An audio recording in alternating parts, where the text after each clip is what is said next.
This is To Be Fair on Energy Groove Radio, and you're with Jotham and Cara.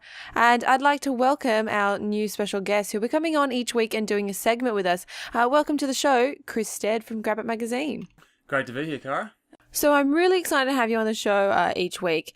So you'll be coming on each week and doing a little segment on what's going on in your magazine and, you know, what's going on in the gaming industry that you deal with. Now, first of all, what is Grab It Magazine?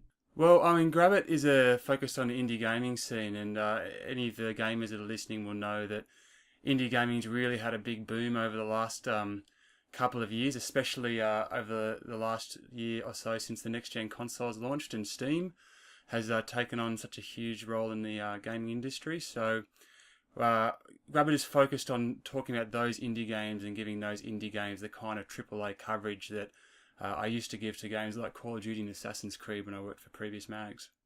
So you just mentioned there are previous magazines that you've worked for. You know, what is it that led you to journalism, and what led you to then create Grab It Magazine?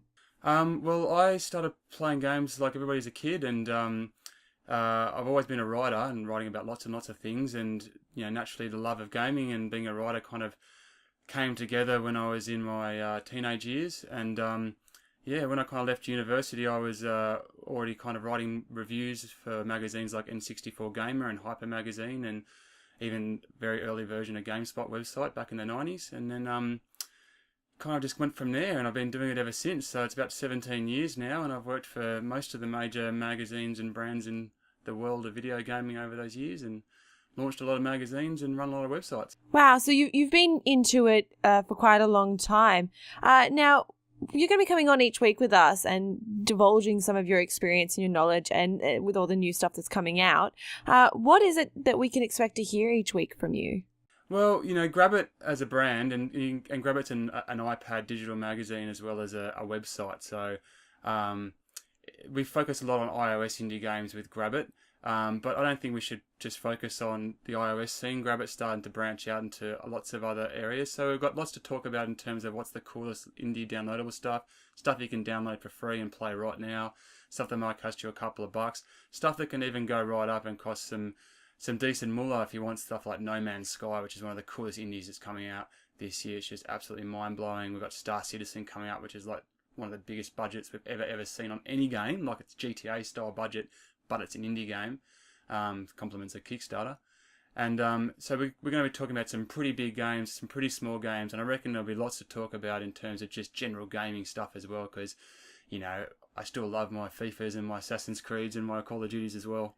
Awesome. I'm really excited about what we're going to be having each week from you. But on that note, you know, is there anything this week that you can divulge to us? Anything exciting and new that we'd be interested in hearing? Well, actually, in a couple of hours from now, I'm going into Namco here in Australia to play Project Cars, Dark Souls 2 Next Generation, and the new Dragon Ball Xenoverse game.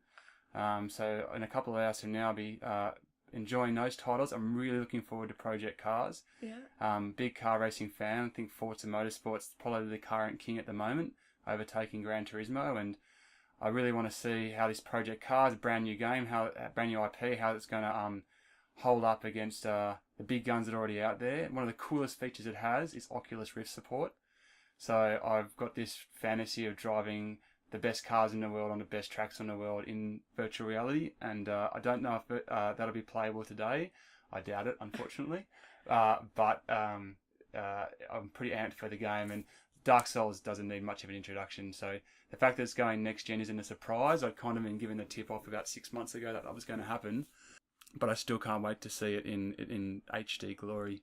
So it's going up against some pretty big titles. I mean, I'm not the biggest car game enthusiast, but I know I've picked up a few and I've really enjoyed them and thought about how lovely they were. So it's going to be really interesting. Yeah, and you've also got Need for Speed in that space, which is starting to I guess, pick up its car physics a bit and not be such an arcade game. And Codemasters is always there doing their stuff with Grid and Dirt. And I'm a big fan of Codemasters too, but I think Forza at the moment is the king of the motor racing genre just because it's got such beautiful handling and such beautiful physics. It looks great, plays really well.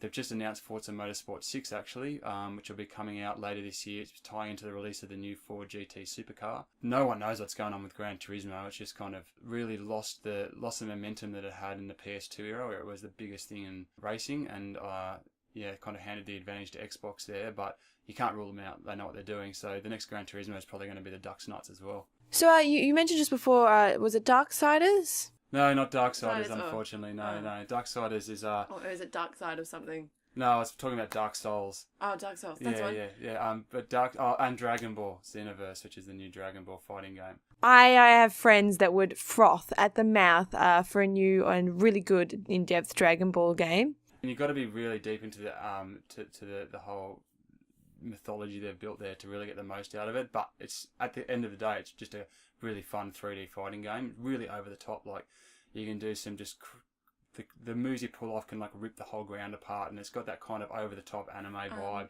So would you say it has like I think it was an Asura was the game, an Asura-esque kind of over the top kind of fighting notion or feel to it? Yeah, and One Piece does it as well, and Dragon Ball, it's pretty cool. They put a lot of effort into it. There's like 80 or 90 playable characters, and wow, okay, so they just can't iterate on it every single year. Like there's one every single year, and every single year they just add more stuff in.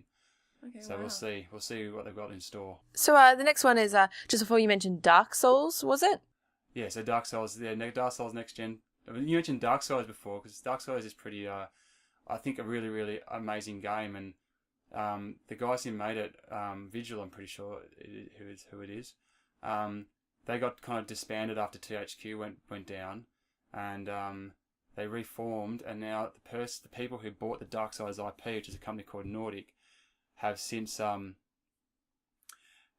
looked at making a Darksiders 3, and they're talking about rehiring the same guys who worked on Darksiders 2. So I really hope that happens, because that was a very, very, very cool, underrated game, Darksiders. Like, it's a total 9 out of 10 experience. Darksiders 2 is like, takes like the best of God of War and the best of Zelda and kind of merges it together.